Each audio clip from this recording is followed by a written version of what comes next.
While the ABS system is pretty complicated and consists of a lot of modules and units, there are several things you may do on your own if you see the ABS light staying on the dash when you drive. This basically means that the ABS system may not be working, so if you decide to drive further, be careful and brake earlier than usual. So the first thing to check is the tire pressure. If the pressure in one of the tires is lower, the radius of its rotation will shrink a little. The wheel speed sensors, which are also called ABS sensors, will catch this difference and will eventually trigger the ABS warning light. You may also see that TPMS warning in this case. Then secondly, check the brake fluid level. This is important. The problem is that when your brake pads wear down, they become thinner and the brake system will require more fluid to push them.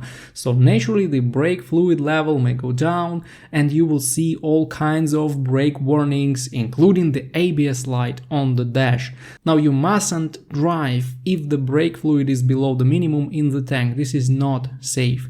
It may be worth checking the ABS fuse after you check the fuse map of your car, but I should say the issue is super uncommon in modern cars. Other than that, the ABS light may be on because of the broken or disconnected wheel speed sensor, wiring issues in the ABS system, problems with the ABS control unit, and also any braking system issues, but those are not easy to locate, let alone repair. So you will need a good OBD2 scanner and some help from a professional mechanic to deal with this issue.